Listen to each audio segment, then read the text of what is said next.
साल से ऊपर हो गए हैं उसमें काम करती रही हूँ।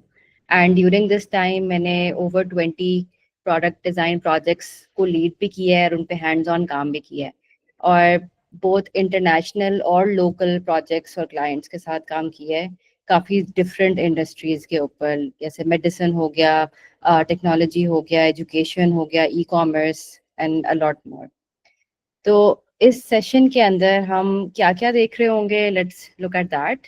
सबसे पहले तो हम देखेंगे कि डिज़ाइन पोर्टफोलियो होता क्या है and why it is important specially today.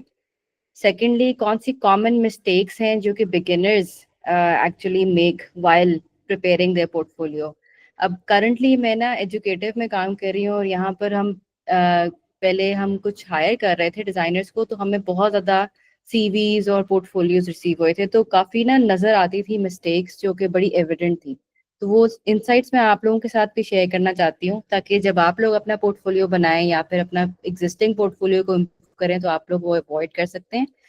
और स्ट्रॉन्ग पोर्टफोलियो के कंपोनेंट्स क्या क्या हैं, उसमें क्या क्या चीज़ें हैं जो कि रिक्रूटर्स और कंपनीज एक्सपेक्ट करती हैं देखना, वो कैसे हम बिल्ड कर सकते हैं। एंड उसके बाद कुछ एग्जांपल्स हैं मेरे पास पोर्टफोलियोज की that will walk through, so will see what are good practices, what are good examples that people have actually used in designing their portfolio.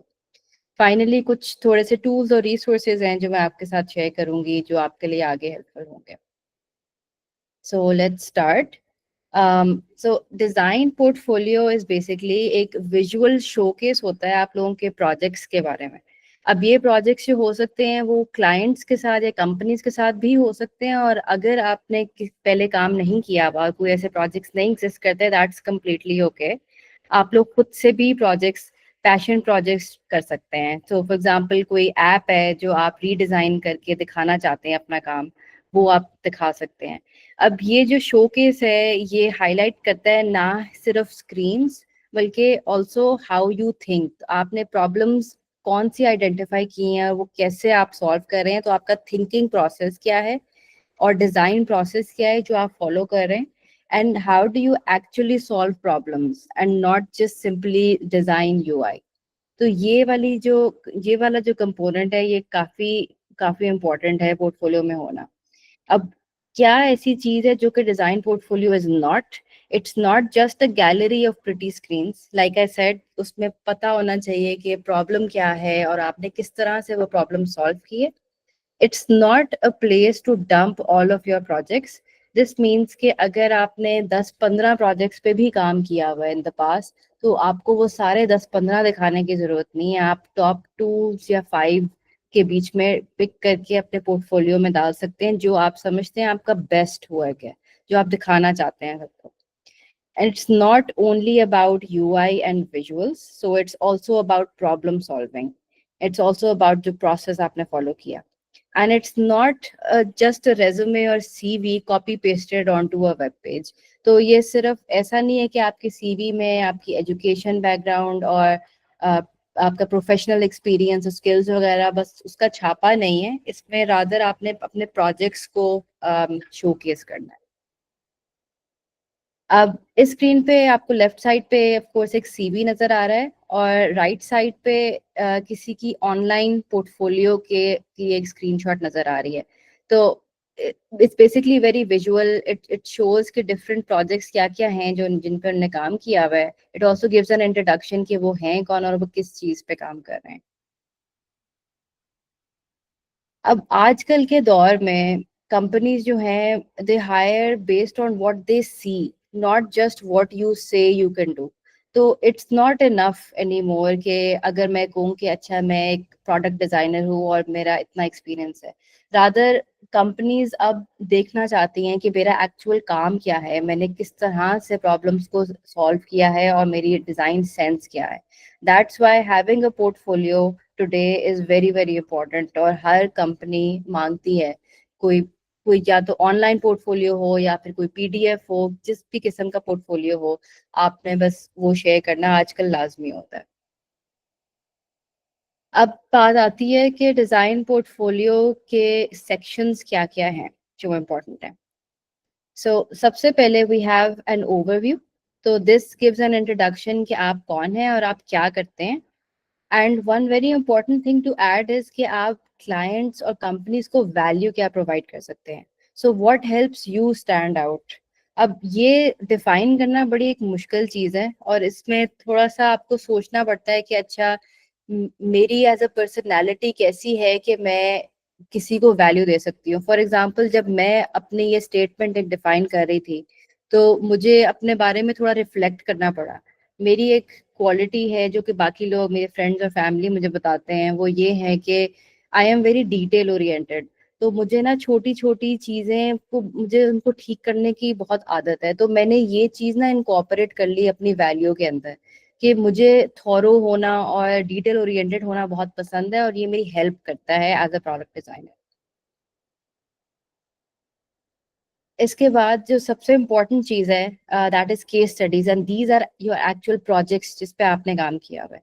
So it could be like 2 to 3 of your best projects. It doesn't have to be a big number. So quality over quantity is important here. And again like I said client based projects भी हो सकते हैं और personal projects भी हो सकते हैं जो कि आपने खुद एक प्रॉब्लम स्टेटमेंट डिफाइन की है. आपने कोई एआई टूल जैसे चैट जीपीटी हो गया उससे कह दिया कि मुझे कोई डिजाइन प्रॉब्लम बताओ और आप उसके अराउंड आपने डिजाइन किया है. कुछ भी हो सकता है. Thirdly, it's also important to give a glimpse of के आप कौन हैं और आपकी strengths और skills क्या हैं और आप कौन से tools use कर सकते हैं. ये एक बड़ा पर्सनल टच देता है पोर्टफोलियो के अंदर और कंपनीज जो होती हैं या क्लाइंट्स जो होते हैं वो देखना चाहते हैं कि आप एक कल्चरल फिट हैं कि नहीं, आपकी पर्सनालिटी किस किस्म की है. और वो इसमें बिल्कुल भी झूठ बोलने की जरूरत नहीं है. इसमें मतलब जितना ऑथेंटिक और ट्रू और ऑनेस्ट हो सकते हैं उतना ही अच्छा है क्योंकि इसमें पता चलेगा कि हमारी एक्चुअल पर्सनालिटी कैसी है. ऑफ कोर्स कॉन्टैक्ट इन्फॉर्मेशन होना बहुत ज़रूरी है. सो ईमेल, फ़ोन नंबर, अगर आपका ऑनलाइन पोर्टफोलियो है तो आप कंट्री कोड भी उसमें ऐड करें ताकि बाहर के क्लाइंट्स आपसे रीच आउट कर सकें. End of course a LinkedIn profile is very important. I hope जिसने भी ये कॉल ज्वाइन की हुई है उन सबकी लिंक्डइन प्रोफाइल है. अगर तो नहीं है तो प्लीज़ इस सेशन के बाद आपने ज़रूर बनानी है LinkedIn profile. It's very important for companies and clients to reach out to you and to actually see कि आपका एक्सपीरियंस क्या है. एंड सम बोनस सेक्शंस अगर तो ये आप पे अप्लाई होता है इससे भी बहुत फ़ायदा होता है. वो ये है अगर आपने पहले किसी क्लाइंट के साथ काम किया हो या कहीं इंटर्नशिप की हो या किसी के भी साथ काम किया हो, उनके रिव्यूज़ अगर आपने आपके पास हो वो आप ज़रूर ऐड करें. और अगर आप अभी या इन द फ्यूचर किसी के साथ भी काम करें it's very important to ask them कि अच्छा आपका क्या रिव्यू था मेरे बारे में, क्या टेस्टिमोनियल है. तो वो वाला जो कोटेशन है ना, जो कोट है, वो आप अपने पोर्टफोलियो में ऐड करें ताकि बाकी लोग आपको बाद में जब आप अप्लाई कर रहे हो जॉब्स के लिए या क्लाइंट्स को दिखा रहे हो अपने प्रोजेक्ट्स तो उनको एक ट्रस्ट बिल्डिंग फैक्टर एक नजर आए कि अच्छा प्रीवियसली इनने इतना अच्छा काम किया, लोग इतनी अच्छी बातें कर रहे हैं तो ये मेरे साथ भी अच्छा ही काम करेंगे.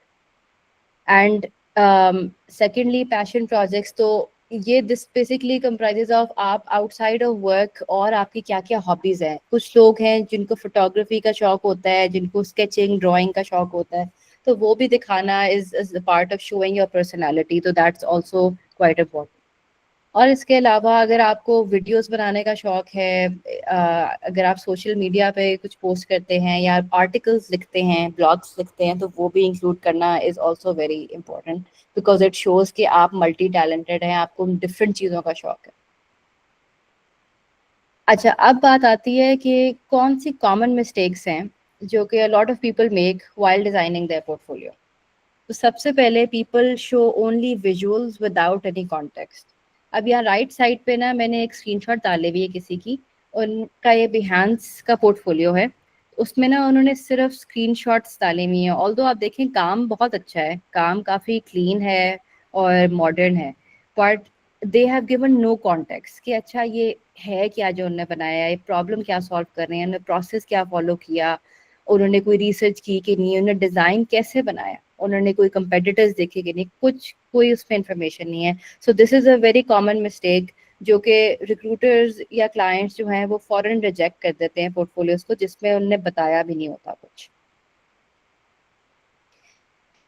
सेकेंडली एक और मिस्टेक ये है कि बहुत टेक्स्ट हैवी केस स्टडीज़ होती हैं जिसमें टेक्स्ट ही टेक्स्ट होता है और कोई इमेजेस नहीं होती और समझ नहीं आती कि क्या पढ़ें और क्या स्किप करें.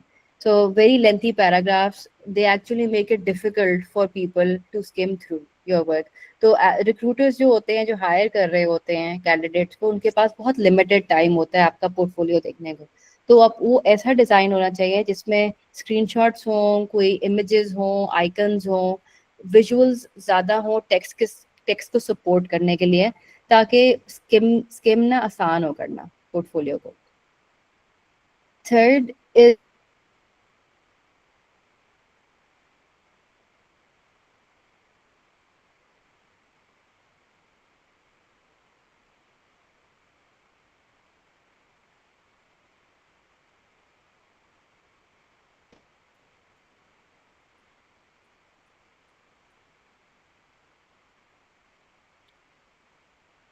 Hello, am I audible? Yes, now you are audible. Okay, वो ना आई थिंक इंटरनेट का इशू हो गया था। Okay, it's No problem. Back.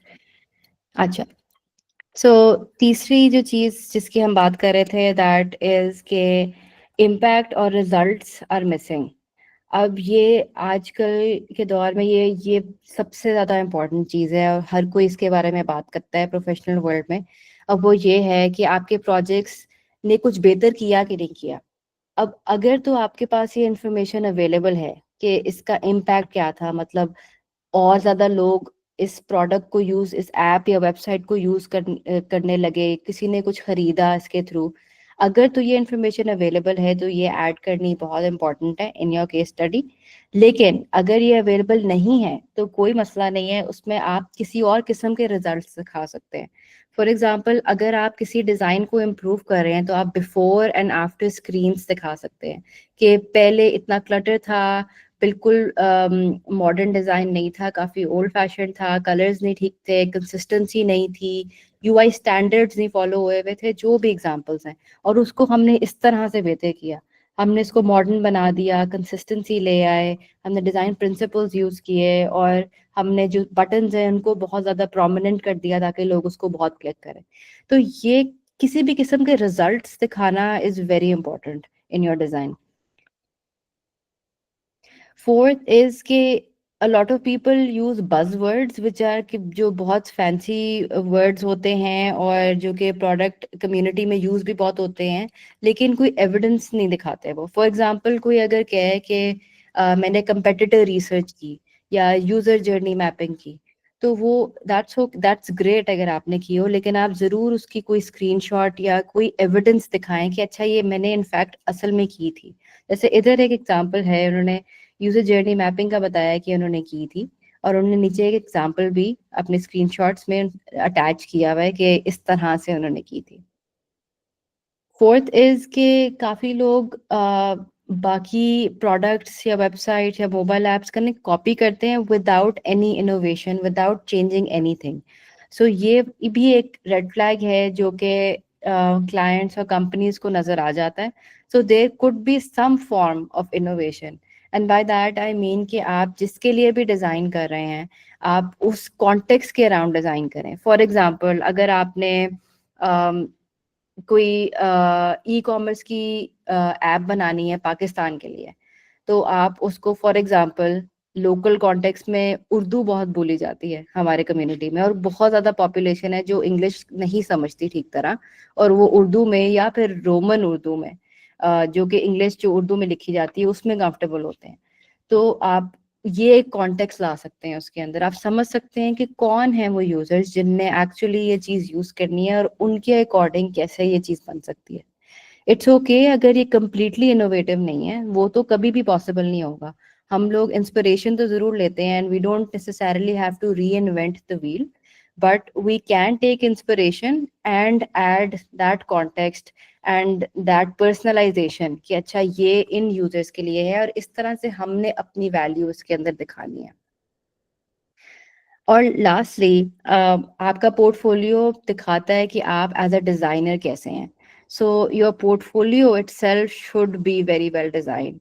तो मिस्टेक ये होती है कि पोर्टफोलियो पे कोई मेहनत नहीं हुई होती है, वो पुअरली डिज़ाइंड हो, तो वो भी पता चलता है कि आप एज अ डिज़ाइनर में भी आपकी स्किल्स इतनी अच्छी नहीं है। So try to make it clean, try to give it your best shot कि ये अंडरस्टैंडेबल हो, इसमें इमेजेस हो, इसमें मॉकअप्स हो, विच मीन्स के लैपटॉप की स्क्रीन या मोबाइल की स्क्रीन के अंदर आप अपना प्रोडक्ट दिखा रहे हैं और बड़े neatly and clean and modern design हो और कलर्स भी अच्छे हो, तो that itself makes a huge difference. अब बात करते हैं कि अब हमने मिस्टेक्स देख ली, अब देख लेते हैं कि how can we build a strong portfolio. अब उसमें कुछ जनरल गाइडलाइंस हैं और उसके बाद मैं थोड़ा ज़्यादा डीपली आपको केस स्टडीज के बारे में बताऊंगी, क्योंकि that is the main component of your portfolio. तो डिज़ाइन जनरल जो गाइडलाइंस हैं वो ये है कि आप अपनी एक इंट्रोडक्शन प्रिपेयर करें, जो जैसे हमने पहले बात की कि highlight the value you can provide to clients. एक एग्जांपल जो मैं ये बनाते हुए मेरे दिमाग में एग्जांपल आई थी वो ये है कि मैं जो हूँ वो टेम्पलेट्स नहीं सिर्फ बनाती but thoughtful user centric design बनाती हूँ। अब दिस मीन्स कि जो मेरा डिजाइन है ना उसमें बहुत थॉट और मेहनत हुई भी है और वो that is around the user. तो मैं तो द रिक्रूटर विल अंडरस्टैंड कि यूजर सेंट्रिक का अगर वर्ड यूज हुआ हुआ है ना तो दिस मीन्स कि इनको ना यूजर्स की परवाह है। ये लोग पर्सोनास देखते हैं, ये लोग रिसर्च करते हैं, ये इन यूजर्स के अराउंड डिजाइन करते हैं, and that is something very important for designers. अब ये इंट्रोडक्शन होगी, उसके बाद वर्क। अब वर्क के बारे में, वर्क या केस स्टडीज आप जो भी इसको कहना चाहें, इसमें basically show your best work. अब इसमें अगर आपने बहुत ज्यादा प्रोजेक्ट्स पे काम किए हुए सारे दिखाने की जरूरत नहीं है, लाइक वी डिस्कस्ड। जो सबसे बेस्ट आपका वर्क है ना वो आपने सबसे ऊपर दिखाना है, क्रोनोलॉजिकली दिखाते हैं, विच मीन्स के वो जो सबसे पहले उन्हें पुराना काम हो वो पहले दिखाते हैं, फिर रिसेंटली नीचे दिखाते हैं। ऐसा ना करें आप, बल्कि रिसेंटली सबसे ऊपर भी होने की जरूरत नहीं है। आप जो आपका बेस्ट वर्क है वो आप सबसे ऊपर रखें और उसके ऑर्डर में आप अपना पोर्टफोलियो तैयार करें। मॉकअप्स का यूज करना इज अ बिग प्लस। तो आप जब अपना काम दिखा रहे हो, इधर अगर राइट पे हम देखें तो इन्होंने लैपटॉप स्क्रीन और मोबाइल स्क्रीन के अंदर अपना काम दिखाया हुआ है, तो वो काफी एक अच्छी लुक आती है। तो that is also a good thing to do. About के सेक्शन में ब्रीफ डिटेल्स, आपकी कहानी, आपकी story, interest and strengths. Even if your interest वगैरह are not related to design, it could be cooking, it could be baking, it could be travelling, it could be anything. कुछ जो भी interest है वो आप अपने वहाँ ऐड कर सकते हैं ताकि आपकी पर्सनैलिटी की अंडरस्टैंडिंग हो। Show what you like to do outside of work, like I said. अच्छा, ये जनरल गाइडलाइंस हो गई। अब हम देखते हैं केस स्टडीज की गाइडलाइंस को, थोड़ा क्लोजली देखते हैं। अब इसमें भी इंट्रोडक्शन के अंदर, केस स्टडी की इंट्रोडक्शन के अंदर एक बड़ी अच्छी प्रैक्टिस है to include a TLDR। TLDR means too long didn't read. Now इसका मतलब ये है कि पूरी केस स्टडी की ना एक छोटी सी समरी अगर आपने लिखनी हो किसी के लिए जिसके पास सिर्फ 1 मिनट है, वो आप कैसे लिख सकते हैं, वो इंक्लूड करना शुरू में इज इम्पोर्टेंट, ताकि उनको समझ आ जाए कि अच्छा ये पूरी केस स्टडी की एक ग्लिम्स क्या है, मैं ये पढ़ना चाहता भी हूँ कि नहीं। तो वो इंक्लूड करना शुरू में it's a good thing. And highlighting the problem you aim to solve. अच्छा, आप कुछ ना कुछ डिजाइन कर तो रहे हैं, लेकिन वो क्यों कर रहे हैं, क्या ऐसी चीज थी पहले जिसने आपको फोर्स किया कि आप ये डिजाइन करें। Briefly show your design process. अब लोग अपने पोर्टफोलियोज के अंदर, अगर आपने भी कोई पोर्टफोलियोज देखे हो या आपका अपना भी हो पोर्टफोलियो, तो लोग ना डिजाइन प्रोसेस की ना बस एक जनरल सा एक डायग्राम ऐड कर देते हैं कि अच्छा ये डबल डायमंड प्रोसेस है या फिर डिजाइन थिंकिंग प्रोसेस है। वो इंस्टेड ऑफ इंक्लूडिंग दैट, आप वो जरूर बताएं कि आपने प्रोसेस क्या फॉलो किया, लेकिन आप अपने हिसाब से बताएं। आप इसमें कोई शेम नहीं है कहने के लिए कि अच्छा मैंने ये वाला पार्ट जो है ना वो स्किप कर दिया था क्योंकि टाइम नहीं था या क्योंकि मेरी ये अंडरस्टैंडिंग थी कि इसकी जरूरत नहीं है। So being honest about what you did and what you skipped is important, क्योंकि आजकल ऑनेस्टली कोई भी पूरा का पूरा डिजाइन प्रोसेस फॉलो नहीं करता, क्योंकि टाइम की कंस्ट्रेंट्स होती हैं, बजट की कंस्ट्रेंट्स होती हैं और भी काफी किस्म की कंस्ट्रेंट्स होती हैं। तो being honest about that process is important. उसके बाद जो नेक्स्ट सेक्शन है that is research and design. इसके अंदर जो टिप्स मैं आपको दे सकती हूँ ना वो ये है कि giving details about any research you conducted and what you learn. तो ये रिसर्च किसी भी किस्म की हो सकती है, ये ऑनलाइन डेस्क रिसर्च हो सकती है जो आपने अपने लैपटॉप पे बैठ के आपने इंटरनेट सर्च किया, आपने अंडरस्टैंड किया कि बाकी लोग क्या कर रहे हैं। कंपेटिटर एनालिसिस हो सकता है, विच मीन्स कि आप जो चीज बना रहे हैं या रीडिजाइन कर रहे हैं, वो बाकी लोगों ने अगर उस किस्म की कोई चीजें बनाई हुई हैं तो उसका analysis and what you learned. अब सिर्फ आपने ये नहीं बताना कि अच्छा मैंने रिसर्च की थी और बात खत्म हो गई, बल्कि आपने ये भी बताना है कि आपने क्या लर्न किया, कि अच्छा ज्यादातर कंपेटिटर्स क्या ऐसी चीज है जो कि वो नहीं कर रहे जो आपको करना चाहिए। क्या ऐसे कोई रिव्यूज है जो आपने गूगल प्ले स्टोर पे देखे हों, जो यूजर्स कहते हैं कि ये चीज तो बड़ी जरूरी थी इस ऐप में लेकिन नहीं मिल रही। इस टाइप की जो आपने जो लर्निंग्स हैं या इनसाइट्स हैं वो इधर देनी आर वेरी इंपॉर्टेंट। इसके अलावा adding visuals, screenshots, images, GIFs, videos वगैरह, ये भी बहुत इंपॉर्टेंट है टू सपोर्ट टेक्स्ट। अगर हो सके तो आप शॉर्ट वीडियो बना सकते हैं। एक टूल है लूम के नाम से, वो मैंने आगे रिसोर्सेज में भी ऐड किया हुआ है। That lets you make short videos, maximum 5 minute की videos to explain your work. और ये वीडियोस और जिफ्स ऐड करने से ना काफी इंगेजमेंट बढ़ती है, विच मीन्स के जो पढ़ रहा होता है आपकी केस स्टडी उनको बहुत आसानी होती है देखने में। So it's a very good value add. तीसरी चीज है what were your personal observations and what did you learn. तो आपने पर्सनली इस पूरे प्रोजेक्ट को करने के बाद क्या लर्न किया, आपकी रिफ्लेक्शन क्या है, आप क्या चीज ऐसी थी जो आप बेहतर कर सकते थे। इस टाइप की ऑनेस्ट फीडबैक इंक्लूड करना is very important in in a case study. और हर एक को पता है कि कोई भी केस स्टडी 100% परफेक्ट नहीं होगी कभी भी, कोई ना कोई उसमें रूम होगा for further improvement. Fourthly, what was the impact of your design, real numbers of better design।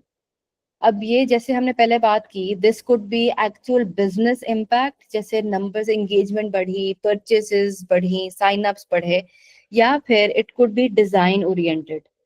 This means कि अच्छा मैंने डिजाइन किस तरह से बेहतर किया। एक कॉमन होता है कॉन्सेप्ट कॉल्ड यूजेबिलिटी ह्यूरिस्टिक्स। हो सकता है आपको इसका ऑलरेडी पता हो, अगर नहीं तो आप इस लिंक पे जाके इसके बारे में पढ़ सकते हैं। ये एक ना ग्लोबली नोन यूजेबिलिटी ह्यूरिस्टिक्स होती हैं, जिनको देखते हुए, ये बेसिकली प्रिंसिपल्स होते हैं या रूल्स आप समझ ले होते हैं जिनके अकॉर्डिंग हम लोग डिजाइन करते हैं for it to be industry standard. So in in हम ये भी कह सकते हैं कि अच्छा ये 1 2 3 ह्यूरिस्टिक्स जो है ना, इनको हमने इम्प्रूव किया। रिफ्लेक्शन की भी हमने बात कर ली कि what could you improve if you were given a chance, and what is the current status of the project and what are the next steps. अच्छा आपने प्रोजेक्ट कर तो लिया, लेकिन अब इसके बाद क्या करना है। इसके बाद हो सकता है कि आपका जवाब हो कि इस पे अच्छा डेवलपमेंट करनी है इंजीनियर्स ने, या इसके बाद कोई टेस्टिंग करनी है यूजर्स के साथ, या इसके बाद कोई और आइट्रेशन करनी है। So what are the next steps. ये एक ऐसी चीज है जो कि आपको ना बहुत लगता है कि आपका project is based on reality, कि अच्छा रियलिटी है कि आगे इसके कोई और नेक्स्ट स्टेप्स होंगे। एंड अगेन क्लाइंट रिव्यूज, अगर आपने किसी क्लाइंट के साथ काम किया हो तो आप उनके रिव्यूज भी इंक्लूड करें। अच्छा अब यहाँ ये तक अगर किसी का गाइडलाइंस। कोई यहाँ तक अगर जी जी किसी का कोई मैडम। क्वेश्चन है तो आप लोग प्लीज अनंत से पूछ सकते हैं। अपने हैंड्स भी रेज कर सकते हैं, चैट में भी लिख सकते हैं और माइक अनम्यूट करके भी पूछ सकते हैं।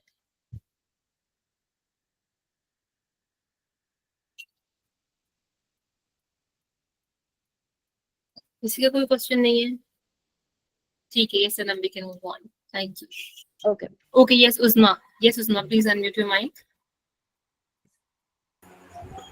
यस मैम, मेरा क्वेश्चन ये है कि फॉर एग्जांपल जब हम प्रेजेंट करने लगते हैं अपनी केस स्टडी को ना, तो फर्स्ट ऑफ ऑल तो हम अपना इंट्रो देते हैं, नेम हो जाता है, हमारी क्वालिफिकेशन वटेवर।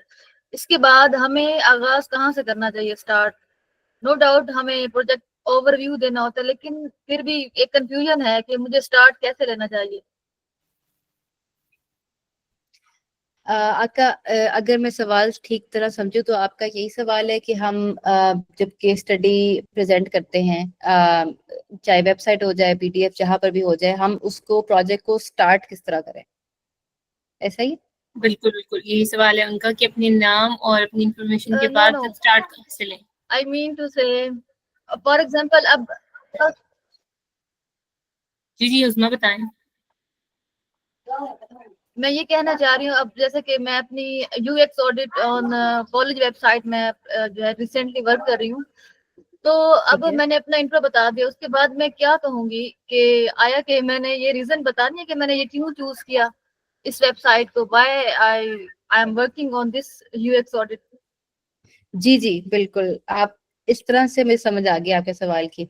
तो इसी एग्जांपल को ले लेते हैं। आप सबसे पहले आप बताएंगे कि आपने हाँ ये क्यों आपने चूज किया, तो आप उसमें बता सकती हैं कि मेरी जो कॉलेज की करंटली जो वेबसाइट है वो बड़ी आउटडेटेड है, या जो भी रीजंस है आपके चूज करने के। हो सकता है कि बाकी स्टूडेंट्स अगर खोलते हैं उनको समझ नहीं आती कि अच्छा वो कोर्सेज के बारे में या डिग्रीज के बारे में कहाँ से पता करें। तो ये आप प्रॉब्लम्स, आप पेन पॉइंट्स या प्रॉब्लम्स हम जो कहते हैं वो आप पहले आप बताएंगी या लिस्ट डाउन करेंगी कि ये इसकी वजह से ये आगे हमने किया। उसके बाद आप थोड़ी इंफॉर्मेशन दे सकती हैं कि अच्छा ये प्रोजेक्ट में आपका रोल क्या था। आप बता सकती हैं कि आपने यूएक्स ऑडिट किया, आप इसमें लीड यूएक्स या यूआई डिजाइनर थी, और इसको इतना टाइम लगा इस प्रोजेक्ट को कंप्लीट करने में। उसके बाद आप बता सकती हैं कि आपका प्रोसेस क्या था। कि पहले फॉर एग्जांपल अगर आपने कॉलेज की वेबसाइट को रीडिजाइन करना है, तो सबसे पहले आपने उस वेबसाइट को खोला और देखा डिजाइन लेंस से कि इसमें क्या क्या मसले हैं। और उसके बाद आपने बाकी वेबसाइट्स, जो बाकी कॉलेजेस की वेबसाइट्स हैं, इंटरनेशनल हो गई या लोकल हो गई, उनको देखा कि अच्छा उसमें उनमें क्या क्या ऐसी चीजें हैं जिनसे हम इंस्पिरेशन ले सकते हैं, और उनमें क्या क्या ऐसी चीजें हैं जो अच्छी हैं। उसके बाद फिर आपने, हो सकता है आपने अपने दोस्तों को कहा हो कि अच्छा आप कि बाकी लोग यूज करके देखें इस वेबसाइट को कि उनका क्या ख्याल है इसके बारे में। तो ये हो गई यूजेबिलिटी टेस्टिंग, आपने टेस्टिंग करा ली बाकी लोगों से इसके बारे में। अब उनके क्या ख्याल आते हैं, उनको क्या क्या चैलेंजेस उनके क्या क्या थे, वो भी आपने अपने प्रोसेस में डाल दिया। उसके बाद फिर आपने आइडिएशन किया, आपने आइडियाज के बारे में ब्रेनस्टॉर्म किया कि अच्छा मेरे क्या क्या आइडिया था, मैं किस तरह से इसको इम्प्रूव कर सकती हूँ। तो वो आपने फिर वो सारा कुछ लिखा। उसके बाद फिर आपका जो भी डिजाइन प्रोसेस है, आप वायर फ्रेम्स करती हैं या यूआई उसका डायरेक्टली बनाती हैं, जो भी आपका प्रोसेस है वो आप फिर उसकी स्क्रीनशॉट्स लगा के आप दिखा सकती हैं कि ये बिफोर थी वेबसाइट कॉलेज की और ये आफ्टर है। ये पहले ये मसले थे इसमें, और अब मैंने जो इम्प्रूव किया वो ये था। तो इस तरह से आप स्टार्ट कर सकती हैं अपनी केस स्टडी को। Thank you ma'am, so thank much you so Anam. Okay, उसमें आई होप आपका क्वेश्चन क्लियर हो गया। अगर किसी और का कोई क्वेश्चन है तो आप लोग भी पूछ सकते हैं, हैंड रेज कर सकते हैं, चैट पे लिख सकते हैं, माइक अनम्यूट कर सकते हैं। किसी और का? Yes yes Sana, please unmute your mic. Ma'am मुझे ये पूछना था, जैसे हमने एक वेब रिवैम्प की है, तो केस स्टडी में हमें उसके सारे पेजेस लगाने होंगे या सिर्फ 2-3? वेबसाइट अगर आपने रिवैम्प की है, जरूरी नहीं है आप हर एक चीज लगाएं। आप चूज भी कर सकती हैं कि कौन से सबसे बेहतर, सबसे अच्छे इम्पोर्टेंट हैं। फॉर एग्जांपल वेबसाइट का होम पेज बहुत इंपॉर्टेंट होता है, वो तो आप जरूर दिखाएं। उसके अलावा कोई और पेजेस हैं, अबाउट है।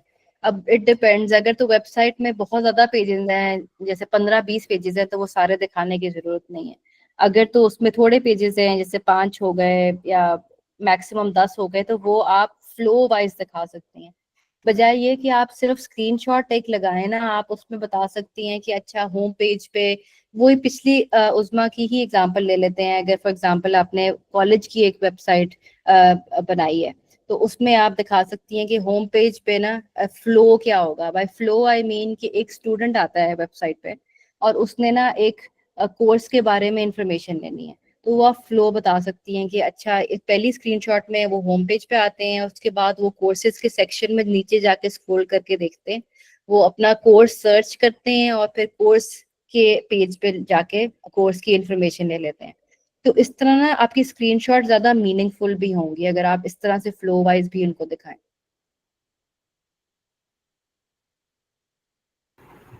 परफेक्ट। ठीक हो गया। आई थिंक यहाँ पे ड्रिबल पे जिस तरह एनिमेटेड वीडियोस होती हैं पूरे आपके डिजाइन की, वो भी एक हेल्पफुल चीज हो सकती है यहाँ पे से ना आपके लिए। What yes do you say, Anand? Absolutely. Video, हाँ वीडियोस तो बहुत अच्छी बात होगी अगर आप वीडियोस बना के दिखा देना, क्योंकि लोगों को ज्यादा अंडरस्टैंडिंग हो जाती है वीडियोस की, क्योंकि वो बड़ी इंटरैक्टिव सी एंगेजिंग सी एक चीज होती है। Yes, okay ma'am, Usma. Thank मैं, मेरा क्वेश्चन ये है, अब जैसे कि जूनियर्स होते हैं वो कभी भी सीनियर्स के इक्वल नहीं हो सकते, तो जो हायरिंग मैनेजर्स होते हैं वो जूनियर से कैसा पोर्टफोलियो एक्सपेक्ट कर रहे होते हैं? क्योंकि हाँ, I already told you that हम सीनियर्स जैसे नहीं हो सकते ना, because we are the beginners. So hmm. what are the expectations of the hiring managers?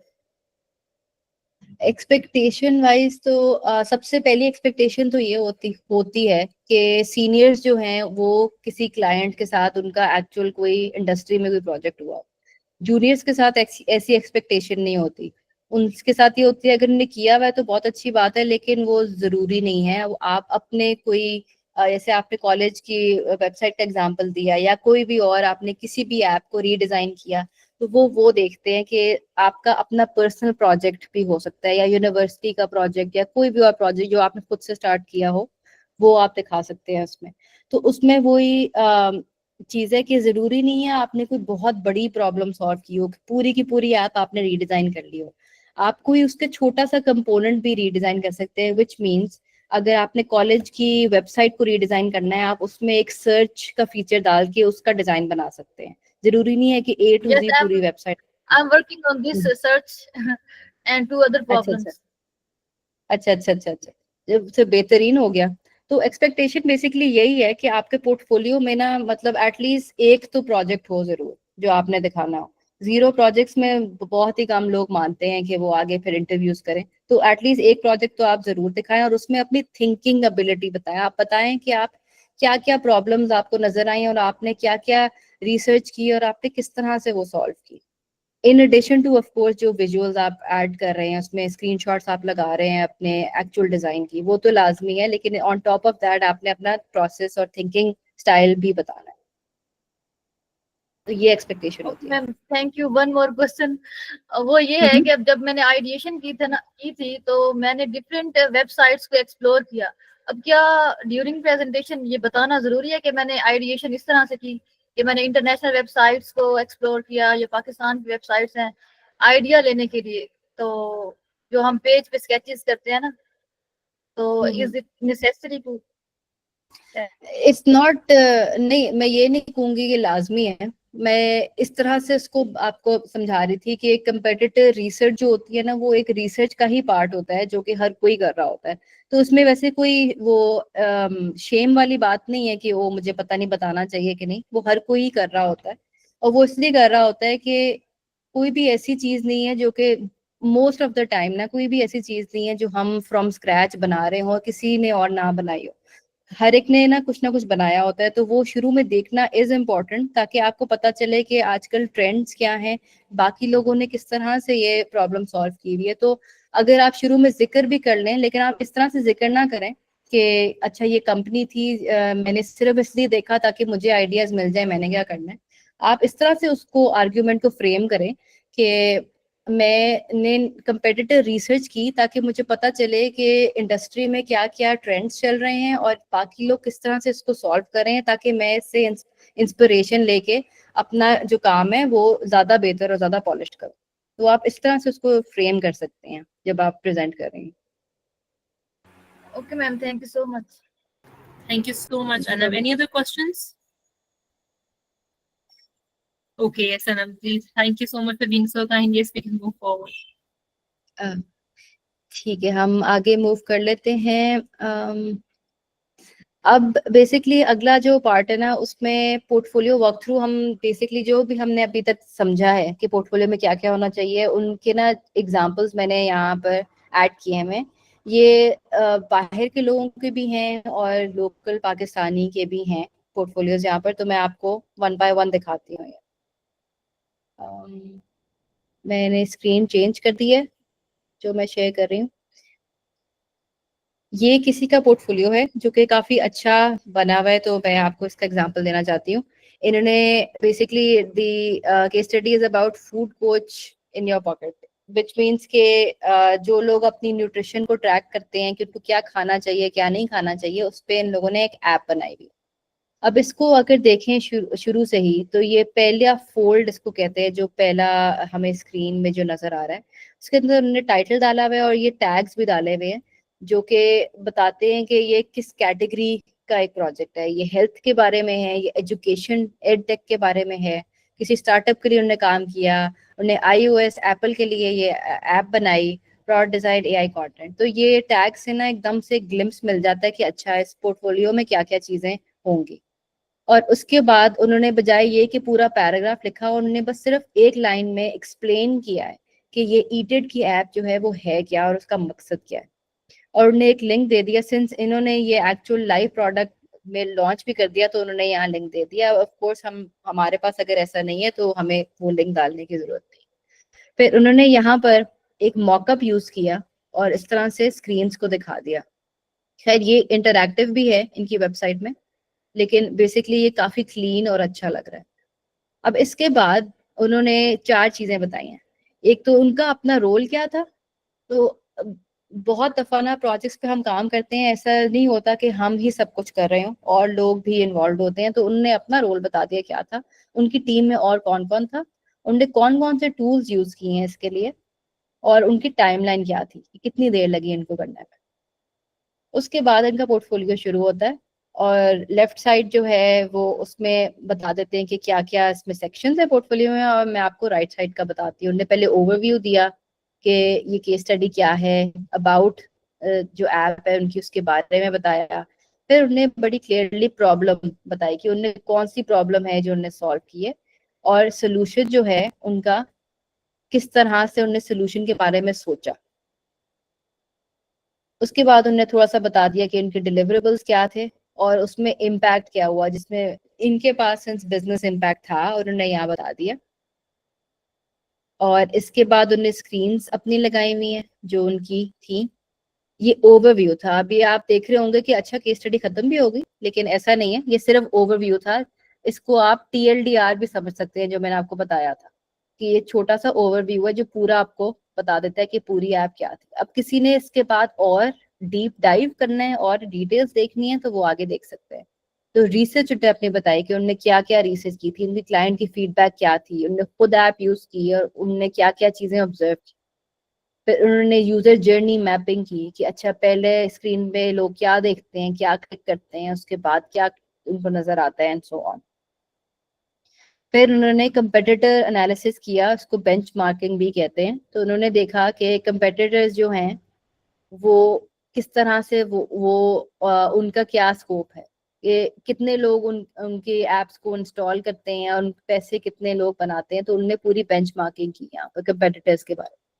फिर उनने आइडिएशन के लिए इंस्पिरेशन डाली। सो जैसे उज़मा का पहले क्वेश्चन था कि हमें दिखाना चाहिए कि नहीं, तो लोग दिखाते हैं इस चीज को। वो एक मूड बोर्ड भी बनाते हैं, विच मीन्स के बाकी लोग जो काम कर रहे हैं, आपने चाहे एक्चुअल प्रोडक्ट्स हो या ड्रिबल पे या बिहांस पे या कहीं भी और आपने देखे हो और आपको उनका पसंद आ रहा हो काम, उनका आप एक कलेक्शन, एक कोलाज सा बना लेते हैं। तो इंस्पिरेशन उनकी क्या थी। उसके बाद इन्हें 1 बाय 1 अपने कॉन्सेप्ट्स को समझाया। तो उन्होंने टेक्स्ट डाला, उसके साथ उन्होंने स्क्रीनशॉट्स भी अटैच की और ये उन्होंने किया। उसके बाद डिज़ाइन के बारे में उन्होंने पूरा अपना डिज़ाइन सिस्टम के बारे में थोड़ा सा एक्सप्लेन किया। फिर उन्होंने अपनी इमेजेस भी लगाई हैं यहाँ पर। उन्होंने फ्लो बाय फ्लो दिखाया कि अच्छा ये क्या है स्क्रीन, इसके बाद कौन सी आनी है। UI डिजाइन में भी उन्होंने सारी अपने, हो सकता है सारी स्क्रीन ना दिखाई हूँ, लेकिन उन्होंने मेजॉरिटी स्क्रीन यहाँ पर दिखाई हुई है। और ये थोड़ी सी एनिमेशन भी उन्होंने डाली हुई है ताकि थोड़ा सा एंगेजिंग हो। उसके बाद जो बड़ा इंपॉर्टेंट सेक्शन जिसकी हम बात करते आए हैं वो रिफ्लेक्शन है। तो इसका इम्पैक्ट क्या था। अब ये इम्पैक्ट अगेन बिजनेस नंबर्स भी हो सकते हैं और डिजाइन इम्पैक्ट भी हो सकता है। इधर उन्होंने बिफोर एंड आफ्टर की स्क्रीन्स लगाई हुई हैं और इधर रेड वाले जो पॉइंट्स हैं ये बेसिकली चैलेंजेस थे और उन्होंने इसको सॉल्व इन ग्रीन पॉइंट्स के साथ किया है। तो ये उन्होंने कई स्क्रीन्स के बारे में ना इस तरह से डिवाइड किया हुआ है। ये बड़ी एक अच्छी चीज होती है जिसको आप सामने से नजर आ जाता है कि अच्छा पहले इस तरह था अब इस तरह है और वाओ ये बाद में कितना अच्छा design.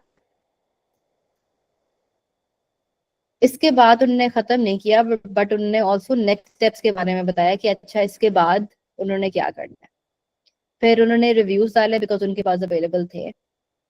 And this is the end of the case study, ये वाली।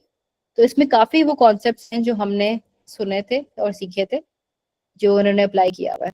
अब मैं आपको एक और पोर्टफोलियो दिखाती हूँ। ये पहली जो ये वाला पोर्टफोलियो जो है ये किसी की वेबसाइट है। अब जो मैं आपको दिखाने लगी हूँ वो बिहेंस पे है। अगर आपको बिहेंस का नहीं पता तो ये एक फ्री वेबसाइट है जिसके ऊपर आप पोर्टफोलियोज बना सकते हैं इस तरह के फॉर्मेट में, इसमें आप एक बड़ा सा इमेज अपलोड कर सकते हैं और उसमें स्लाइड्स के फॉर्मेट में बनी होती है। इसकी टेम्पलेट्स भी अवेलेबल होती हैं, तो इसमें काफी लोग अपना पोर्टफोलियो बना लेते हैं। तो इस वाले को भी देख लेते हैं। ये अगर आप शुरू से देख ले, बड़ा अच्छा क्लीन डिजाइन है और इन्होंने अच्छे तरीके से अपने टीम के बारे में भी बताया हुआ है। ये किसी इजिप्शियन ने बनाई हुई है। तो और ये ऐप जो है ये बेसिकली है कि जिन लोगों के बाहर के मुल्कों में पेट्स होते हैं, उनको पेट के डॉक्टर्स जो होते हैं, वेट उनको कहते हैं, वो उनके साथ कैसे कम्युनिकेट कर सके। एक ऐप बनाई है ताकि वो अपने पेट्स को ना, और मतलब उनकी जिंदगी को ऑर्गेनाइज कर सके। अगर उन बीमार हो जाते हैं पेट्स, तो कैसे डॉक्टर्स को कंसल्ट कर सकते हैं और पेट्स के जिंदगी कैसे बेहतर कर सकते हैं। तो मैं आपको ये दिखाने का मकसद, ये प्रोजेक्ट बेसिकली है कि इन्होंने डिजाइन बड़े अच्छी तरीके से किया हुआ है। इन्होंने जो इन्फॉर्मेशन डाली हुई है ना, वो बड़े विजुअल तरीके से एक्सप्लेन की हुई है। कि यहाँ पर बताया हुआ है कि finding a trusted vet after moving to a new neighbourhood, have you ever tried that. वो बता रहे हैं कि ये इतनी आसान चीज नहीं है। That's why they wanted to focus on this. अपने टारगेट ऑडियंस के बारे में बताया हुआ कि अच्छा हम किसको टारगेट कर रहे थे, कौन वो लोग थे और वो किस एरिया में थे और उनके चैलेंजेस क्या क्या थे।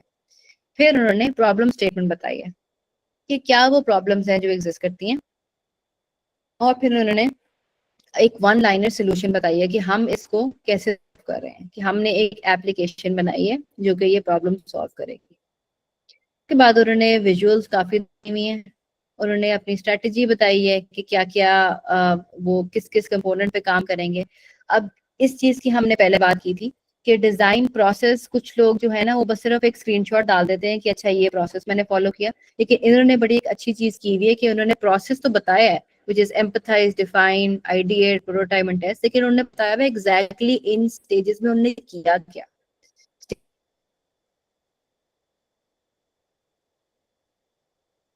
स्टेक होल्डर रिसर्च, चीजें की एक्सप्लेन की। फॉर एग्जाम्पल, अगर आप कॉलेज वेबसाइट हो सकते हैं कि आपने बाकी लोगों से सवाल,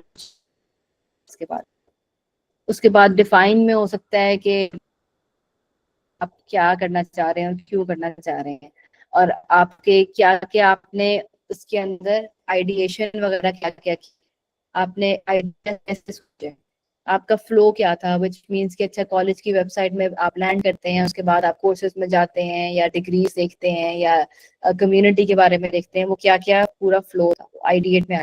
फिर प्रोटोटाइप में आपने फॉर एग्जांपल फिग्मा में आपने वायर फ्रेम्स बनाए या यूआई बनाया, तो वो चीज। एंड देन अगर एंड में आपने टेस्ट किया या वैलिडेट किया किसी और से, शुरू में जिन लोगों से आपने बात की थी उनके साथ आपने एंड में फिर से टेस्ट किया कि नहीं।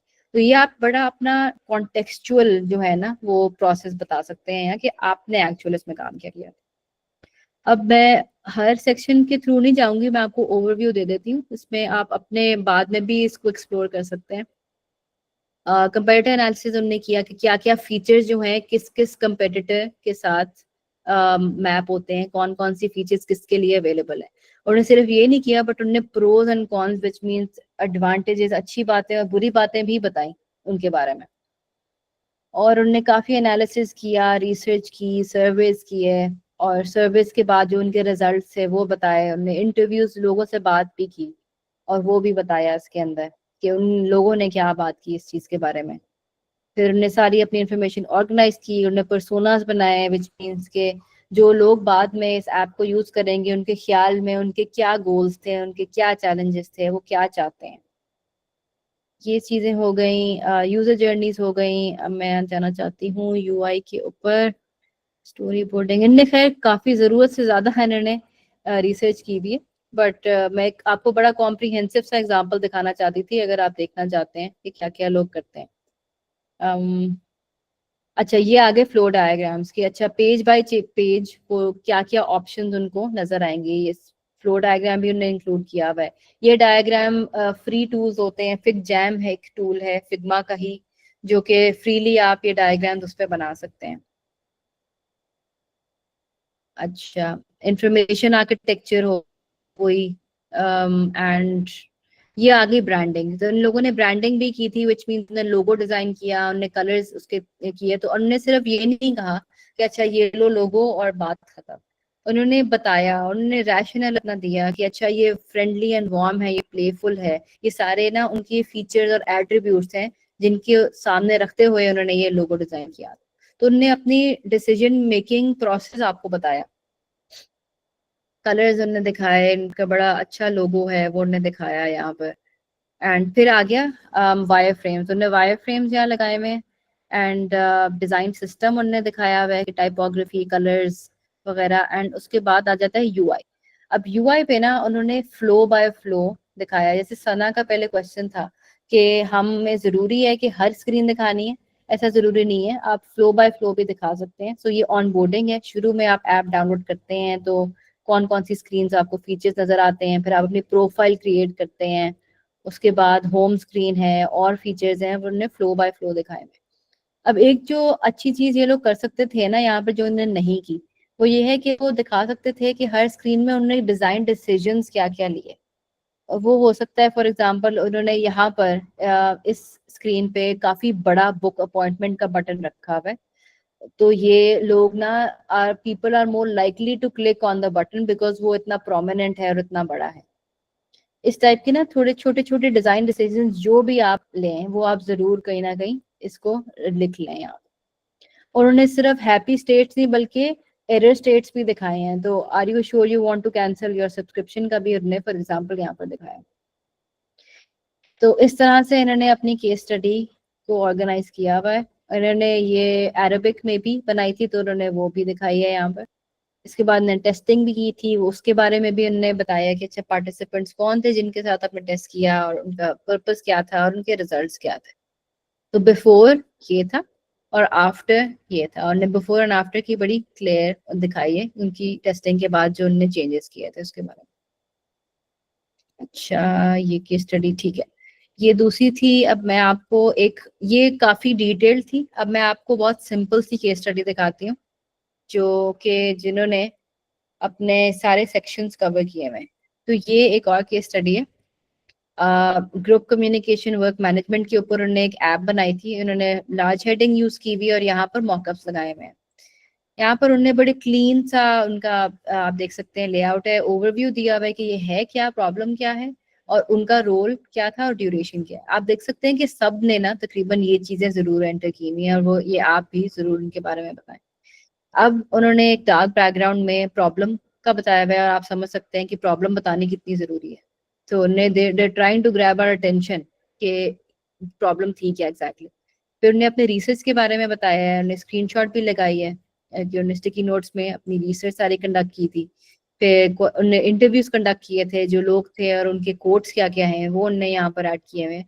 And not just that but insights क्या उनको मिली आफ्टर कंडक्टिंग दिस रिसर्च। और उन्होंने उसको भी बड़ी क्लीन तरीके से आइकन्स के साथ इस तरह बॉक्सेस में डिस्प्ले किया हुआ है। आप देख सकते हैं कि इसमें इतने शशके नहीं है, ये बड़ी सिंपल सी है लेकिन इट्स अ गुड पोर्टफोलियो। इसके बाद उन्होंने अपने वायर फ्रेम्स के इमेजेस लगाए हुए हैं। ये इन्होंने एक कैरोसेल स्लाइडर सा लगाया हुआ है जिसमें उन्होंने वायर फ्रेम्स दिखाए हुए हैं और फिर उन्होंने अपने सोल्यूशन के बारे में बताया हुआ है कि उनका सोल्यूशन ये था। और उसमें इन्होंने यहाँ पर एक वीडियो शायद प्ले हो रही है, ये बेसिकली इन्हें छोटी छोटी ना जिफ्स या वीडियोस लगाई हुई हैं कि ऑन बोर्डिंग क्या में क्या क्या स्क्रीन है, अभी चल नहीं रही है इंटरनेट की वजह से, लेकिन ये भी इन्होंने, ये बड़ी एक अच्छी, ये देखें ये वाली चल रही है, ये एक एनिमेट सी हो रही है तो it's very engaging for me to understand कि अच्छा पहले ये है उसके बाद ये आता है फिर ये आता है। तो ये भी बड़ा एक अच्छा तरीका है पोर्टफोलियो दिखाने का। तो उन्होंने बड़ी सिंपल सी रखी हुई है, यूं करके उन्होंने 5 फ्लोज दिखाए हुए हैं वीडियोस के थ्रू। और फिर उनने अपनी यूजेबिलिटी टेस्टिंग के बारे में बताया हुआ। उसके बाद उन्होंने टेस्टिंग की थी, खुद टेस्ट किया था, अपने टीम के साथ टेस्टिंग कराई थी और उसके रिजल्ट्स क्या थे। और फिर एंड में उन्होंने अगेन बताया कि उनकी लर्निंग क्या क्या थी। तो ये एक सिंपल सी वेबसाइट थी। अब मैं आपको एक मेरे कॉलीग हैं उनकी वेबसाइट दिखाती हूँ। ये भी काफी सिंपल वेबसाइट है, ये मेरे साथ एजुकेटिव में काम करते हैं और इनकी, मैंने इनसे पूछा था मैं आपका पोर्टफोलियो दिखा सकती हूँ, उन्होंने कहा हाँ जरूर दिखाएं। तो इनका भी बड़ा अच्छा पोर्टफोलियो है। इन्होंने अपना काम भी अपनी वेबसाइट पे दिखाया हुआ है। इसके अलावा उन्होंने अपनी जर्नी के बारे में बताया हुआ है कि सिर्फ वो प्रोडक्ट डिज़ाइन नहीं करते, वो क्रिएटिव कंटेंट भी करते हैं, फोटोग्राफी भी करते हैं और काम वॉलंटियर वर्क भी करते हैं। ये भी बड़ी एक अच्छी चीज़ है बताने के लिए अपने उसमें। और इसके अलावा उन्होंने ना वैसे बताया हुआ है open to exciting opportunities, let's connect, ने अपनी कॉन्टैक्ट इन्फॉर्मेशन दी हुई है। तो अब इनकी ना केस स्टडी जल्दी से देख लेते हैं। सिंपल सी इनकी केस स्टडी है। इन्होंने ना बड़ा स्पेसिफिक छोटा सा प्रॉब्लम सॉल्व किया हुआ है। अब जरूरी नहीं है कि आपने बड़ा पूरी वेबसाइट आपने रीडिजाइन करनी है या पूरी एक ऐप बनानी है और फिर आप केस स्टडी बना सकते हैं, ऐसा जरूरी नहीं है। आप कुछ छोटा सा फीचर भी चेंज कर सकते हैं, कुछ भी आपने इम्प्रूव किया आप वो दिखा सकते हैं। जैसे कि इन्होंने एजुकेटिव एक बेसिकली लर्निंग एक प्लेटफॉर्म है, जैसे कोर्सेरा है, यूडेमी है, उस तरह एजुकेटिव भी है। तो इन्होंने ना एजुकेटिव का सर्च एक्सपीरियंस जो है ना, अगर सर्च यूज करके कोई कोर्स निकालना है उसको बेहतर किया हुआ है और उस पर ये पूरी केस स्टडी उन्होंने बनाई हुई। तो उन्होंने पिछला सर्च एक्सपीरियंस था वो उन्होंने सबसे पहले दिखाया हुआ है। उसके बाद उन्होंने अपना प्रोसेस बताया कि उनका प्रोसेस क्या था। उसके बाद उन्होंने प्रॉब्लम आइडेंटिफाई की है और आप देख सकते हैं कि बड़ा एक स्टोरी टेलिंग उन्होंने ना मोड यूज किया हुआ है कि first I identified the frustrations people were facing with the existing search experience. और ने बताया था कि एग्जिस्टिंग जो पहला जो सर्च एक्सपीरियंस था ना उसमें क्या क्या प्रॉब्लम्स थी। बड़ा मुश्किल था स्कैन करना और ढूंढना, और फिल्टर्स भी नहीं थे कि मुझे अगर एक फॉर एग्जांपल सिर्फ डिजाइन के कोर्सेज देखने हो तो मुझे नहीं पता चलेगा कि वो कैसे करते। तो इस टाइप की प्रॉब्लम्स थी और रिजल्ट्स जो थे वो एक्यूरेट नहीं थे, ग्रुप नहीं थे और काफी और भी मसले थे। तो उसके बाद उन्होंने यहाँ पर बताया हुआ है कि उन्होंने सवाल कुछ पूछे कि ये हो सकता है, वो हो सकता है, और उन्होंने वो भी यहाँ पर अपना पूरे प्रोसेस में दिखाया। उसके बाद जब वो डिजाइन कर रहे थे ना सर्च एक्सपीरियंस को, तो उन्होंने ना सिर्फ एक वर्जन नहीं लेकिन मल्टीपल डिफरेंट तरीके इस्तेमाल किए जो कि यूजुअली डिजाइनर्स करते हैं कि अच्छा सर्च इस तरह का होना चाहिए या इस तरह का होना चाहिए। तो उसको ना for example should people be shown product categories in the first interaction. For example यहाँ पर कैटेगरीज नजर आनी चाहिए, जैसे डिजाइन हो गया, एआई हो गया, मेडिसिन हो गया या जो भी हो गया, या फिर ओपन सर्च होनी चाहिए। तो उन दोनों तरीकों को उन्होंने वायर फ्रेम किया। यहाँ पर ये है और यहाँ पर ये देखें छोटा सा कैटेगरी नजर आ रही है, और उन्होंने प्रोज एंड कॉन्स दोनों के बताए क्या क्या हो सकते हैं। फिर उन्होंने बताया माई डिसीजन। फिर उन्होंने कहा ये दोनों मैंने डिजाइन किए थे, वायर फ्रेम किए, लेकिन मैंने इनमें से कौन सा चूज किया और क्यों चूज किया। ये एक बहुत अच्छी टेक्निक है जो कि रिक्रूटर्स ढूंढते हैं पोर्टफोलियो में, लेकिन उनको मिलती नहीं है कि आपने क्या क्या चीजें ट्राई की और फिर आपने कंक्लूजन कैसे किया, इसको कंक्लूड कैसे किया। ये इन्होंने ना हर फीचर के लिए ना इस सर्च के अंदर यही वाला फॉर्मेट यूज किया, और ये बड़ा एक अच्छा तरीका है दिखाने का। इसके बाद उन्होंने यूजर टेस्टिंग की और अपने कॉलीग्स के साथ एजुकेटिव में ही उन्होंने टेस्ट करा लिया बाकी लोगों के साथ, और वहां पर उन्होंने रिजल्ट्स दिखा दिए कि इतने लोगों को ये पसंद आया और उनकी ये फीडबैक थी। और फिर उन्होंने एंड में अपना एक्सपीरियंस दिखा दिया, फिर से स्क्रीनशॉट्स भी लगा दिए। अब आप देखें ये काफी सिंपल सी केस स्टडी थी लेकिन बड़ी इफेक्टिव है क्योंकि उन्होंने अपना रैशनल और थिंकिंग प्रोसेस बड़ी अच्छी तरह से एक्सप्लेन किया। अब हम वापस आते हैं, सॉरी इधर थे हम। सो बेसिकली ये पोर्टफोलियो वॉक थ्रूज थे। इसके अलावा एक और भी है, अभी टाइम थोड़ा कम है इसलिए मैं आपको दिखा नहीं रही हूँ, लेकिन ये लिंक्स आपके साथ शेयर कर सकते हैं हम, या आप खुद भी देख सकते हैं। दराज ऐप रीडिजाइन किसी ने ना, मीडियम एक वेबसाइट है जिसमें ब्लॉग्स वगैरह लोग लिख सकते हैं, तो इस पे ये फ्री होती है, इस पे आप भी बना सकते हैं। उस पे ना उन्होंने दराज का रीडिजाइन किया। ये आई वुड रेकमेंड कि ये आप लोग जरूर इसको देखें कि उन्होंने किस तरह से मीडियम के ऊपर अपना पोर्टफोलियो बनाया। वो सारे कॉन्सेप्ट जो हमने जिनकी बात की है ना, बिफोर आफ्टर और हर चीज, वो इन्होंने भी यूज की हुई है। तो ये आप लोग जरूर देखिएगा। अब हम वापस आ जाते हैं इधर और हम बेसिकली अब बात कर लेते हैं टूल्स, टेम्पलेट्स और रिसोर्सेज के बारे में। और उसके बाद फिर अगर आपके मजीद कोई और सवाल हैं तो उनको भी फिर देख लेते हैं। तो free tools to build a portfolio. Basically Figma सबसे पॉपुलर है, और as a designer it is important कि आपको फिग्मा आता हो यूज़ करना, क्योंकि उसी के ऊपर फिर हम यूआई बनाते हैं। और फिग्मा का ही फिगजैम भी होता है, which is basically an online white board. अगर आपने नहीं यूज़ किया हुआ तो उसमें आप स्टिकी नोट्स और चार्ट्स, डायग्राम्स, फ्लो डायग्राम्स वगैरह सारा कुछ बना के अपनी प्लानिंग कर सकते हैं। तो ये दोनों फ्री हैं। तो इस पे फिग्मा के ऊपर टेम्पलेट्स भी अवेलेबल होती हैं। तो मैं अगर ये स्क्रीन आपसे शेयर करती हूँ, ये बेसिकली फिग्मा है। मैंने ये क्लिक किया टेम्पलेट्स एंड टूल्स, और यहाँ पर मैंने सर्च किया डिज़ाइन पोर्टफोलियो टेम्पलेट, और यहाँ पर मैंने क्लिक किया फ्री के ऊपर। तो यहाँ पर ना कम्युनिटी में बहुत लोगों ने ना बड़ी अच्छी अच्छी टेम्पलेट्स बनाई हुई हैं जिनको आप एडिट कर सकते हैं फॉर फ्री, और उसमें आप अपनी प्रोजेक्ट की इमेजेस डाल सकते हैं, डिस्क्रिप्शन डाल सकते हैं, अपने मुताबिक चेंज कर सकते हैं। तो फिग्मा हो गया। इसके अलावा बिहेंस है, जिसकी हमने एक पोर्टफोलियो भी देखा था, बिहेंस के ऊपर केस स्टडी देखी थी। That is also free to use, और लोग इसको यूज करते हैं। कैनवा एक और टूल है जिसमें यूजुअली लोग इसके ऊपर वैसे सोशल मीडिया पोस्ट वगैरह बनाते हैं, लेकिन इसके ऊपर पीडीएफ्स भी बन जाते हैं। अगर आपने वेबसाइट नहीं बनानी, आपने पीडीएफ बनाना है, तो आप कैनवा भी यूज कर सकते हैं। अगेन अगर आपने पीडीएफ बनाना है या पावर पॉइंट प्रेजेंटेशन बनानी है, तो गूगल स्लाइड्स भी यूज हो जाती हैं ऑनलाइन। और अगर आपके पास पावर पॉइंट है तो आप पावर पॉइंट भी यूज कर सकते हैं। नोशन एक और बड़ी कमाल वेबसाइट है, जिसके ऊपर बड़ी खूबसूरत उसके ऊपर ना डॉक्यूमेंटेशन होती है। तो इनका भी एक फ्री फीचर है कि आप वेबसाइट्स नोशन के ऊपर बना सकते हैं। इसके ऊपर बेशुमार यूट्यूब पे ट्यूटोरियल्स भी अवेलेबल हैं। If you are not aware of it, तो आप वो भी देख सकते हैं। और अगर आपने थोड़ा एडवांस जाना है, अगर आपके पास टेक्निकल नॉलेज है वेब डेवलपमेंट की थोड़ी सी, तो फ्रेमर, वेबफ्लो, विक्स, वर्डप्रेस और एनवाटो भी ऑप्शंस हैं जो कि आप देख सकते हैं to build your own website. और फाइनली अगर थोड़ा सा आपने डॉक्यूमेंट स्टाइल में जाना है, तो मीडियम या माइक्रोसॉफ्ट वर्ड भी यूज हो सकता है, लेकिन I wouldn't recommend Microsoft word, क्योंकि वो थोड़ा लिमिटिंग हो जाता है। आपने क्योंकि आप डिज़ाइनर हैं, तो आपने काफ़ी स्क्रीनशॉट्स और मे बी एनिमेशंस जिस वगैरह भी डालनी होती है, तो वो फिर थोड़ा लिमिटिंग हो जाता है। मेरी जो पर्सनल प्रेफरेंस है वो फिग्मा की है। फिग्मा काफ़ी आसान होता है इसके ऊपर बनाना, अगर आपको टूल आता हो बनाना, और अगर नहीं तो बिहेंस पे भी लोग बनाते हैं। अच्छा, इसके अलावा रिसोर्सेज फॉर केस स्टडीज, फिगजैम जैसे हमने बात की, इसको आप यूज कर सकते हैं ऑर्गेनाइज करने के लिए अपनी रिसर्च। जैसे आपको पता ही होगा डिजाइनर्स को स्टिकी नोट्स बहुत पसंद हैं, तो इसमें आपको डिजिटल स्टिकी नोट्स भी मिल जाते हैं। वो एक बड़ी खूबसूरत सी ऑर्गेनाइज रिसर्च आपकी बन जाती है। टेबल्स, डायग्राम्स वगैरह आप फिगजैम पे बना सकते हैं।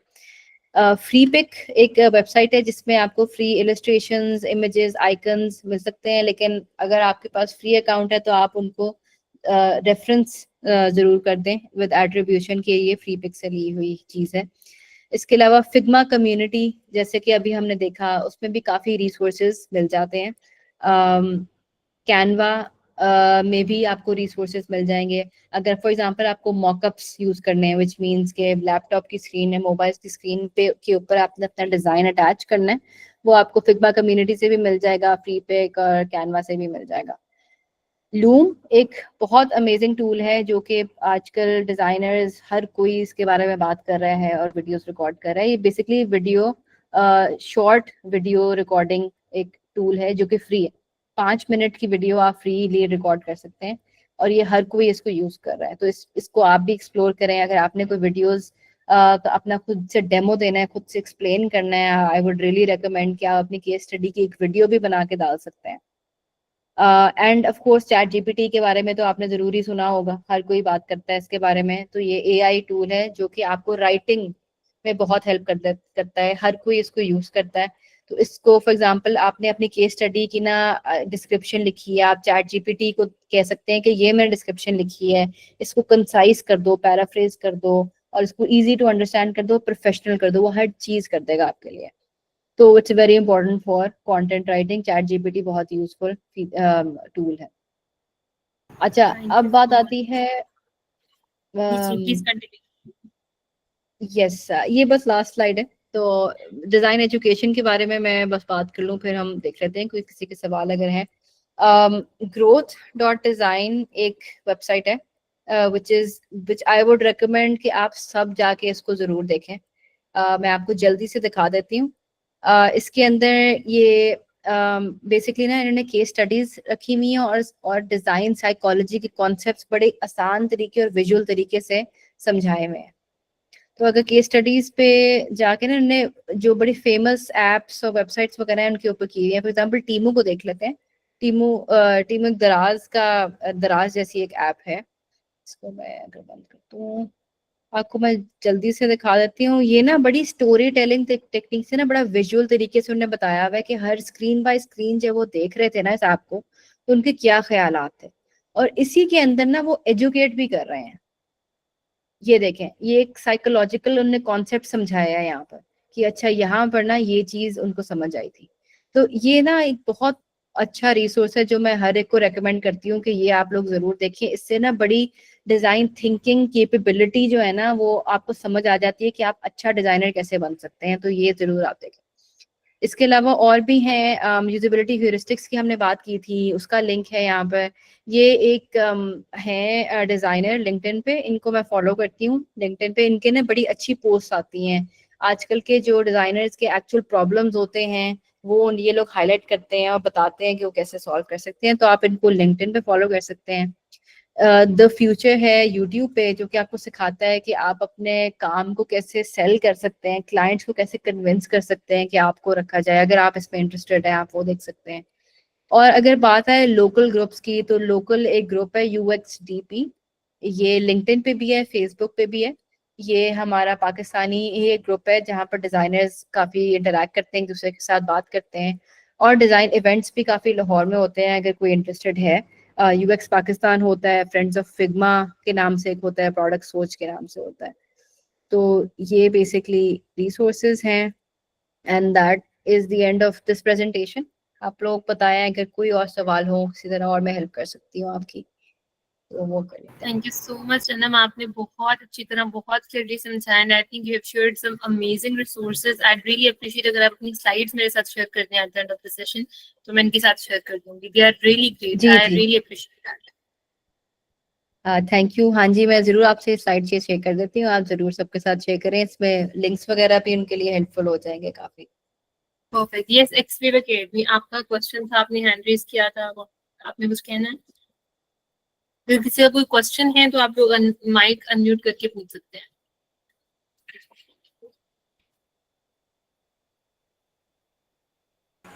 No, ma'am, it's clear. Thank you so much, ma'am. No problem, I am glad कि आपके लिए यूजफुल था। किसी और का कोई क्वेश्चन है आप में से किसी का? तो आप लोग हैं। ये सब सलाम। अस्सलाम वालेकुम मैम। वालेकुम सलाम। मैम एक्चुअली मैं स्टेट बैंक ऑफ पाकिस्तान की वेबसाइट पे काम कर रहा हूँ, डिजाइन कर रहा आप सॉरी, आप थोड़ा सा ऊंचा बोल सकते हैं, थोड़ी सी आवाज़ कम आ रही। हूँ। मैम मैं कह रहा हूँ कि स्टेट बैंक ऑफ पाकिस्तान की वेबसाइट है, मैं उस पर मतलब काम कर रहा हूँ, रीडिज़ाइन कर रहा हूँ उसको। ठीक है। तो जैसे आपने अपने फ्रेंड की जो पोर्टफोलियो की वेबसाइट दिखाई, मेरा भी वही प्रॉब्लम है उस वेबसाइट में। तो जैसे कि सर्च प्रॉब्लम और ये जो पूरी वेबसाइट की डिज़ाइन है, मतलब हम उसको कैसे मतलब आइडिएट करें कि मतलब हमें कैसे बनानी है और उसमें क्या क्या मतलब चीज़ें ऐड करें।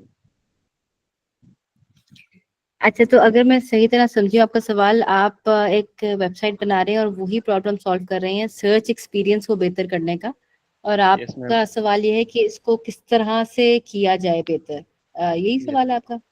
Yes ma'am. और ये आप बता सकते हैं किसके लिए था? आपने शुरू में बताया था State Bank of website Pakistan. कौन सी? State Bank of Pakistan. अच्छा, बड़ा आप इम्पोर्टेंट काम कर रहे हैं। ठीक है। अच्छा, स्टेट अच्छा स्टेट बैंक ऑफ पाकिस्तान की वेबसाइट वैसे मैंने देखी नहीं हुई, लेकिन आप उसमें सबसे पहले ये देख सकते हैं कि अभी जो वेबसाइट एग्जिस्ट करती है उसमें सर्च एक्सपीरियंस अभी किस तरह से ब्रोकन है, उसमें क्या क्या प्रॉब्लम्स हैं। आप खुद भी एक यूजर हैं, आप बाकी लोगों से भी पूछ सकते हैं। हो सकता है कि वो जो सर्च रिजल्ट्स हों वो ठीक तरह ना डिस्प्ले हुए हों, या फिर उसमें यूजेबिलिटी के कुछ मसले हों कि अच्छा उसको आप क्लिक करें तो समझ ना आए कि आगे क्या करना है। इस टाइप की चीज़ें हो सकती हैं। तो सबसे पहले ना आप ये आइडेंटिफाई करें कि प्रॉब्लम है क्या। और उसके बाद फिर आप देखें कि बाकी जो सर्च एक्सपीरियंसेस हैं बाकी वेबसाइट्स के, ज़रूरी नहीं है कि बैंक्स हों, ई कॉमर्स वेबसाइट्स, हर चीज़ हो सकती है, उसमें क्या उन्होंने फीचर्स यूज़ किए हुए हैं, क्या तरीके यूज़ किए हुए हैं जो कि इसमें हेल्पफुल होंगे। जो मैंने अपने कॉलीग की फॉर एग्जांपल आपको दिखाई थी केस स्टडी, उसमें उन्होंने एक चीज़ यूज़ की हुई थी कि जो सर्च रिजल्ट्स हैं वो उन्होंने ग्रुप करके दिखाए हुए थे, क्योंकि उन्होंने ये आइडेंटिफाई किया था कि कोर्सेज की ना कैटेगरीज हो सकती हैं, मतलब कोर्सेज हो सकते हैं डिफरेंट सब्जेक्ट्स के, तो वो सब्जेक्ट वाइज उन्होंने सिंस ग्रुप कर दिया ना, तो यूजर के लिए आसान हो गया सर्च रिजल्ट्स को भी देखना। तो इस टाइप की ना चीज आपको थोड़ा देखनी पड़ेगी कि अभी एग्जिस्टिंग प्रॉब्लम क्या है और आप उसको बेहतर कैसे कर सकते हैं। इसके अलावा जो ह्यूरिस्टिक्स का आपको लिंक शेयर किया हुआ था, आप उसको भी एक दफ़ा गो थ्रू कर लें और देख लें कि डिज़ाइन वाइज आप क्या क्या बेहतरी उसमें ला सकते हैं कि अच्छा कॉन्ट्रास्ट इनफ हो, कि समझ आ जाए कि लिखा क्या हुआ है, मतलब लेजिबल हो, जो लिखा हुआ है वो नज़र आ रहा हो ठीक तरह लोगों को, जो चीज़ क्लिकेबल है वो क्लिकेबल ही लगे, ऐसा ना लगे कि वो क्लिकेबल नहीं है। इस किस्म की ना छोटी छोटी चीज़ें भी आप यूआई वाइज इसको बेहतर कर सकते ओके मैम, थैंक यू। हैं।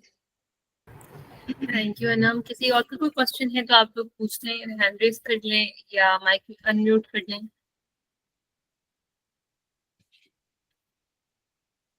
यस, अगर किसी का कोई क्वेश्चन है तो आप लोग पूछ सकते हैं। मैम वो मैंने fonts के हवाले से पूछना था, font style, is it necessary to use the Google fonts in our website or apps? Bigger font, नहीं गूगल फॉन्ट। गूगल अच्छा, गूगल फॉन्ट मैं रेकमेंड तो ज़रूर करूँगी कि आप गूगल फॉन्ट्स ही यूज़ करें, क्योंकि एक तो गूगल फॉन्ट्स जो है ना वो कंपैटिबल होते हैं काफ़ी ज़्यादा डिवाइसेस में और काफ़ी ब्राउज़र्स में। तो ना इसका मतलब ये है कि जब आप वेबसाइट को लोड करते हैं ना तो वो जल्दी लोड हो जाता है गूगल का फॉन्ट तो, और ऊपर से गूगल के फॉन्ट्स जो है ना वो उसमें काफ़ी वैरायटी भी है, आपको हर किस्म के उसमें फॉन्ट मिल जाएंगे, बोल्ड मिल जाएंगे, थोड़े से मतलब सेरिफ मिल जाएंगे, सैंस सेरिफ, हर चीज़ आपको उसमें मिल जाएगी। तो उनके ऐसा भी नहीं है कि वो लिमिटिंग है, बट मैं ज़रूर रेकमेंड करूँगी कि आप गूगल फॉन्ट्स ही यूज़ करें। उसमें ये भी एक बेनिफिट है कि वो फ्री होते हैं, और कई दफ़ा ना हम कोई फॉन्ट सर्च करते हैं गूगल पे वैसे ही जनरली, तो ना वो डिफरेंट वेबसाइट्स और जो होती हैं ना वो जो होते हैं ना असल में लाइसेंस्ड होते हैं, लेकिन हमें लगता है वो फ्री है, क्योंकि वो ना वैसे हमें फ्रीली डाउनलोड करने देते हैं, तो वो ना लाइसेंसिंग का भी इशू हो जाता है कि वो असल में पेड फॉन्ट है लेकिन हमें लगा कि वो फ्री है तो हमने यूज कर लिया, तो वो आगे जाके वो भी मसले हो सकते हैं। तो गूगल फॉन्ट्स जो है ना वो फ्री टू यूज होते हैं, तो उसमें वो वाली प्रॉब्लम भी नहीं आती फिर। Thank you so much Anam. अगर किसी और का कोई क्वेश्चन है तो आप लोग पूछते हैं जल्दी से। और मैम काइंडली वो लिंक्स शेयर कर दीजिएगा, वो जो आपने पोर्टफोलियोज हमें दिखाए हैं ना। जी जी बिल्कुल, मैं ये पूरी प्रेजेंटेशन जो है ना ये मरवा से शेयर कर दूंगी, वो आपके साथ सारी शेयर कर देंगे। ठीक हो गया। Thank you so much Anam, thank you so much for joining us. आपने वर्किंग डे पे हमें अपना इतना ज्यादा टाइम दिया और इतनी देर तक दिया। Thank you so much for being so kind and thank you so much for everything that you have shared with our students. Thank you for enlightening all of them with such valuable resources. Thank you for your time. Thank you everyone, आप लोगों ने बड़ा time लगाया निकाला इस चीज़ के लिए, काफ़ी देर भी हो गई है। आप लोग अपना ख्याल रखिएगा और होपफुली आपके साथ कनेक्ट भी करेंगे फिर से। Inshallah, inshallah. चलें, ओके, थैंक यू, चलें, ओके, अल्लाह हाफिज़। अल्लाह हाफ़िज़। हाफिज़। अल्लाह हाफिज।